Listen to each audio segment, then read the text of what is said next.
नमस्कार दोस्तों, मैं आपका स्वागत करता हूँ आपके अपने यूट्यूब चैनल चैप्टर एग्जाम में। इसी कड़ी में जीविका की प्रिपरेशन हम लोग कर रहे हैं। इसी कड़ी में हम लोग दूसरा मॉडल सेट लेकर आए हैं। ये मॉडल सेट है जीविका के लिए इम्पोर्टेंट, जितने भी आप लोग जो भी पोस्ट के लिए आप अप्लाई किए हैं वो सभी पोस्ट के लिए ये एलिजिबल है। चलिए, मॉडल सेट ये 2 होगा। चलिए मॉडल सेट 2 स्टार्ट करते हैं और ये फर्स्ट हम लोग क्वेश्चन लेते हैं। सभी प्रश्न महत्वपूर्ण होंगे, बहुत ही महत्वपूर्ण होंगे, वीवीआई क्वेश्चन होंगे। क्वेश्चन नंबर फर्स्ट लेंगे। क्वेश्चन नंबर फर्स्ट में दिया है पीसीएसटी का आशय क्या है।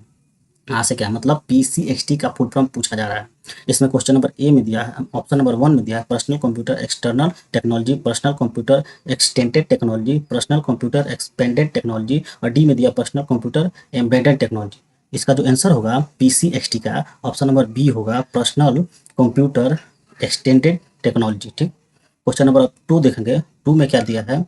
2 में दिया है कि 2 पूछ रहा है कि पहले इलेक्ट्रॉनिक अंकीय कंप्यूटर, इलेक्ट्रॉनिक डिजिटल कंप्यूटर में क्या था। मतलब जो पहले कंप्यूटर था, इलेक्ट्रॉनिक इलेक्ट्रॉनिक डिजिटल कंप्यूटर था, उसमें क्या था। ऑप्शन नंबर ए दिया है ट्रांजिस्टर था, ऑप्शन नंबर बी में दिया बल्ब था, डी सी में दिया कोड स्मृति था, डी में दिया अर्धचालन स्मृति था। जो पहले जो इलेक्ट्रॉनिक डिजिटल कंप्यूटर था उसमें बल्ब था। क्या था? बल्ब था। ऑप्शन नंबर बी इसका आंसर होगा। क्वेश्चन नंबर 3 लेंगे। 3 में क्या बोल रहा है, A S C double one, मतलब A S C double one वह सिस्टम है जो डैश उपलब्ध कराता है। क्या उपलब्ध कराता है? ऑप्शन नंबर ए 256 विभिन्न कैरेक्टर, बी दिया है 512 विभिन्न कैरेक्टर्स, और सी दिया है 10 से 24 विभिन्न कैरेक्टर, और डी दिया है 128 विभिन्न कैरेक्टर। इसका जो आंसर होगा क्वेश्चन नंबर 3 का डी होगा 128 विभिन्न कैरेक्टर। अब क्वेश्चन नंबर 4 लेंगे। 4 में क्या करा है, हार्ड प्रतियां, मतलब हार्ड प्रतियां किससे प्राप्त की जा सकती है। किससे प्राप्त की जा सकती है?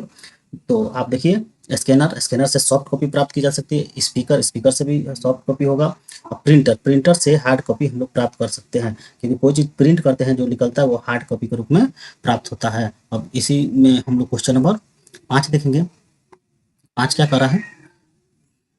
क्वेश्चन नंबर 5 में कह रहा है कि कौन सा मुद्रक एक से अधिक संप्रेतित एक साथ मुद्रित नहीं कर सकता। मतलब कौन सा प्राप्त नहीं कर सकता। ऑप्शन ए दिया है डेजी व्हीलर, बी में दिया है लेजर ये सब प्रिंटर का नाम है, सी में दिया है डॉट मैट्रिक प्रिंटर, और डी में दिया लाइन प्रिंटर।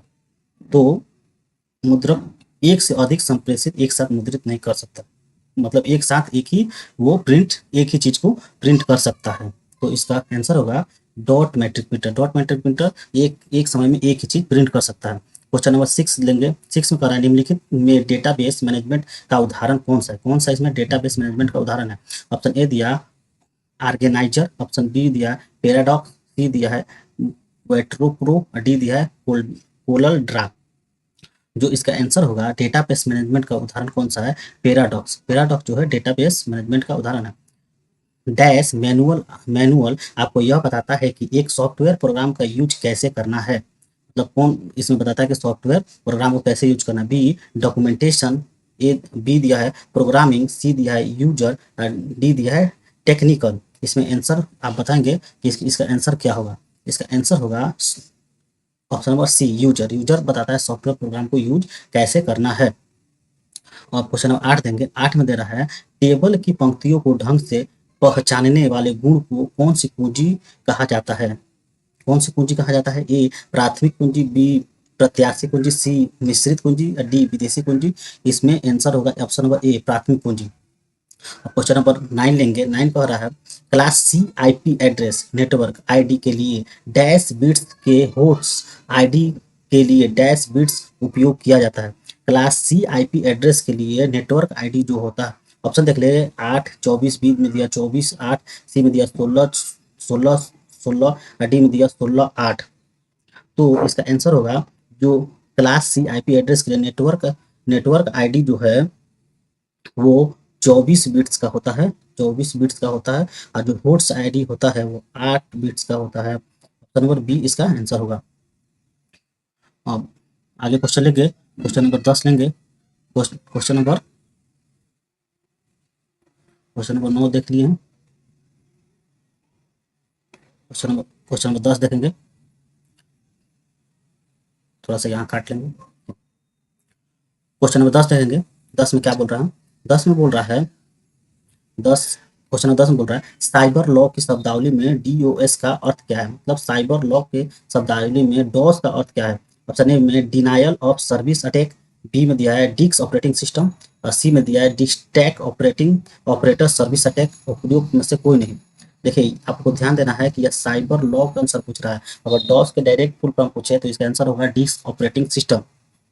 साइबर लॉ के अनुसार डॉस का जो अर्थ होता है option number A denial of service attack.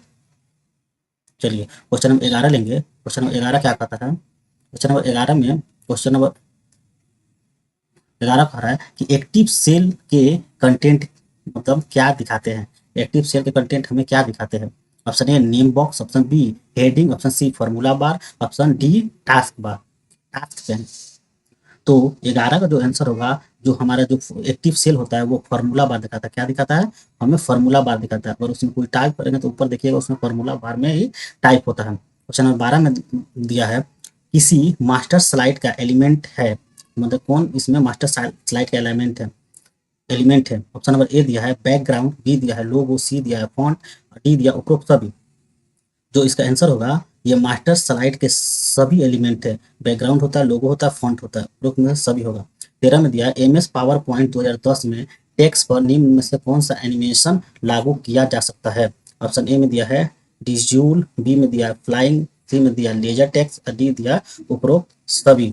तो इसका एमएस पावर पॉइंट 2010 में ये सभी एनिमेशन दिखाया जा सकता है, dissolve, flying, laser text. Question number 14 लेंगे। इसमें लिखा दिया है एक आधार लाइन के ऊपर की तरफ उठा हुआ एक छोटा सा अक्षर कहलाता है। आधार लाइन के ऊपर उठा हुआ एक छोटा सा अक्षर क्या कहलाता है? कैप स्प्रिट, और बी में दिया है राइज्ड, सी में दिया आउटलाइंड और डी में दिया सुपर स्क्रिप्ट। इसका आंसर जो होगा वो सुपर स्क्रिप्ट होता है। छोटा दिखाएगा सुपर स्क्रिप्ट होगा। क्वेश्चन नंबर 15 लिखेंगे। क्वेश्चन नंबर 15 में क्या बोल रहा है? 15 में बोल रहा है G2B का तात्पर्य क्या है? G2B का तात्पर्य क्या है? गवर्नमेंट टू एम्प्लॉय, बी में दिया है बैंक ऑफिस, सी में दिया गवर्नमेंट टू बिजनेस और डी में दिया उपरोक्त सभी। 15 नंबर का आंसर होगा गवर्नमेंट टू बिजनेस। इसका आंसर होगा G2B का तात्पर्य होगा government to business. Question number 16 देखेंगे। 16 में क्या बोल रहा है? सरकारी सेवाओं को नागरिकों को तक किस माध्यम से पहुंचाया जाता है? किस माध्यम से पहुंचाया जाता है? ऑप्शन नंबर ए दिया है सिटीजन्स, बी दिया है गवर्नमेंट टू सिटीजन्स, सी दिया है गवर्नमेंट टू बिजनेस, डी दिया है उपरोक्त में से सभी। इसका आंसर होगा सरकारी सेवाओं को नागरिक तक पहुंचाया जाता है गवर्नमेंट टू बिजनेस के माध्यम से। क्वेश्चन नंबर 17 देखेंगे। 17 में क्या कर रहा है? एक से अधिक क्रमिक सेलों का चयन, एक से अधिक क्रमिक सेलों का चयन करके उनको एक एक सेल में परिवर्तित करने की प्रक्रिया क्या कहलाती है? तो ऑप्शन एक दिया है श्रिंक टू फिट, बी में दिया है मर्जिंग और सी में दिया है आपको वर्ड वर्क, डी में दिया है वार पैड। इसका आंसर होगा मर्जिंग। जब एक सेल को आपस में सभी सेल को आपस में मिलाएंगे तो मर्ज कहा जाता है, उसी को कहा जाता है मर्जिंग। क्वेश्चन नंबर 18 देखेंगे। 18 में क्या बोल रहा है? 12वीं रो तथा 12वीं रो तथा 5वें कॉलम वाला सेल का एड्रेस होगा।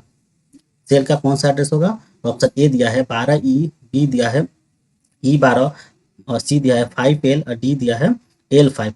इसका आंसर होगा E12। आप लोग सेल में एक्सेल वाला वीडियो देखिए, उसमें ये सब चीज़ हम समझाए हुए हैं किस तरह रो और कॉलम का एड्रेस निकाला जाता है। क्वेश्चन नंबर यहाँ पे 19 देखेंगे।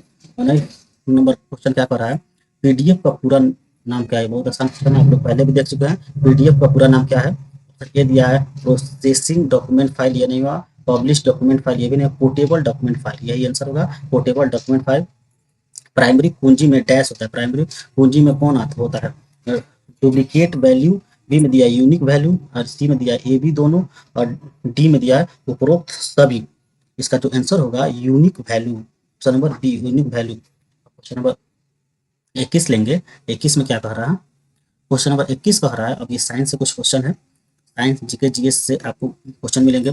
एटलस पर्वत किस महाद्वीप में है? तो एटलस जो पर्वत है वो कौन सा महाद्वीप में, मतलब एशिया महाद्वीप में, यूरोप महाद्वीप में? ऑप्शन ए दिया है दक्षिण अमेरिका महाद्वीप, बी दिया अफ्रीका महाद्वीप, सी दिया है यूरोप महाद्वीप और डी दिया है ऑस्ट्रेलिया महाद्वीप। इसका जो आंसर होगा क्वेश्चन नंबर 21 का जो एटलस पर्वत है वो अफ्रीका महाद्वीप में है, अफ्रीका महाद्वीप में। क्वेश्चन नंबर 22 लेंगे। क्वेश्चन नंबर 22 क्या कर रहा है, खुदीराम बोस को किस षड्यंत्र के कारण मृत्यु का दंड दिया गया था। खुदीराम बोस ने किस षड्यंत्र के कारण मृत्यु का दंड इन्हें मिला था। ऑप्शन ए मेरठ षड्यंत्र, ऑप्शन बी मुजफ्फरपुर बम कांड, ऑप्शन सी कानपुर षड्यंत्र, ऑप्शन डी अलीपुर षड्यंत्र। तो खुदीराम बोस को मुजफ्फरपुर बम कांड के कारण मृत्युदंड दिया गया था। क्वेश्चन 23 देखेंगे, निम्नलिखित में से कौन सा भारतीय शास्त्रीय नृत्य है। तो इनमें से कौन भारतीय शास्त्रीय नृत्य है। ऑप्शन ए दिया है जो भारतनाट्यम, और ऑप्शन बी दिया है कुचिपुड़ी, ऑप्शन सी दिया है कथक कथक और ऑप्शन डी दिया उपरोक्त सभी। ये सभी भारत के शास्त्रीय नृत्य है। और क्वेश्चन नंबर 24 देखेंगे। 24 में क्या कह रहा है, क्वेश्चन नंबर, संविधान बनाते समय निम्नलिखित में से कौन सा आदर्श प्रस्ताव में शामिल नहीं किया गया था। इनमें से कौन सा आदर्श है जो शामिल नहीं किया गया था। ऑप्शन ए स्वतंत्रता, बी समता, ऑप्शन सी समाजवादी, ऑप्शन डी न्याय। संविधान बनाते समय इन चारों में से कौन सा आदर्श वाक्य है जो इसमें शामिल नहीं किया गया था। इसमें ऑप्शन सी जो है समाजवाद को शामिल नहीं किया गया था। क्वेश्चन नंबर 25 देखेंगे, भारतीय संघ राज क्षेत्र का दैनिक प्रशासन किसके द्वारा संचालित होता है। राष्ट्रपति द्वारा, राज्यपाल द्वारा, गृह मंत्री द्वारा, उपराज्यपाल द्वारा। इसमें कह रहा है भारतीय संघ राज क्षेत्र, जो संघ राज क्षेत्र है दैनिक प्रशासन किसके द्वारा संचालित हो। ऑप्शन नंबर डी होगा उपराज्यपाल द्वारा संचालित हो जाता है। निम्नलिखित में से कौन सा राजनीतिक अधिकार नहीं है। इसमें से कौन सा राजनीतिक अधिकार नहीं है। ऑप्शन ए दिया है मत देने का अधिकार, बी दिया चुनाव लड़ने का अधिकार, और सी दिया चुनाव लड़ने का अधिकार, बी दिया है जीवन का अधिकार, और डी दिया सरकार के अधिशासी निकायों के पास शिकायत करने का अधिकार। आप क्वेश्चन नंबर 26 में जीवन का अधिकार जो है वो राजनीतिक अधिकार नहीं है, जितने भी और भी अधिकार है वो राजनीतिक अधिकार है। क्वेश्चन नंबर 27 देखेंगे। 27 में क्या कर रहा है, क्षेत्रफल के क्रम में भारत के 3 बड़े राज्य कौन है। देखो सबसे बड़ा राजस्थान, उसके बाद मध्य प्रदेश, उसके बाद महाराष्ट्र। ऑप्शन नंबर यही सही है, सबसे बड़ा राजस्थान है, उसके बाद मध्य प्रदेश, उसके बाद महाराष्ट्र। क्वेश्चन नंबर 28 देखेंगे। 28 में क्या कर रहा है, सिंहभूम जो झारखंड में है, सिंहभूम झारखंड किसके लिए प्रसिद्ध है। सिंहभूम झारखंड जो है किसके लिए प्रसिद्ध है, यह पूछा रहा है। ऑप्शन नंबर ए कोयला के लिए, ऑप्शन नंबर बी यूरेनियम के लिए, ऑप्शन नंबर सी तांबा के लिए, ऑप्शन नंबर डी एल्युमिनियम के लिए। क्वेश्चन नंबर 28 का आंसर होगा सिंहभूम जो है वो तांबा के लिए प्रसिद्ध है। क्वेश्चन नंबर 29 कह रहा है कि कारा काराकोरम काराकोरम राजमार्ग निम्नलिखित में से किन्हें जोड़ता है। काराकोरम राजमार्ग इन 2 देशों को किनको जोड़ता है। ऑप्शन नंबर ए दिया पाकिस्तान अफगानिस्तान, बी दिया है आपका पाकिस्तान और चीन, और सी दिया पाकिस्तान और अकाईस चीन, और डी दिया है जम्मू और कश्मीर। 29 का आंसर होगा पाकिस्तान और अफगानिस्तान को जोड़ता है। अब क्वेश्चन नंबर 30 लेंगे।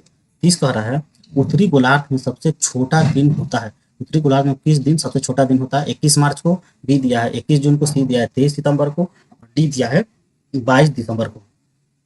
इसका जो आंसर होगा वो 22 दिसंबर को उत्तरी गोलार्ध में सबसे छोटा दिन होता है। क्वेश्चन नंबर 31 लेंगे, संरचनात्मक बेरोजगारी का कारण क्या है। इकोनॉमिक्स से क्वेश्चन होगा।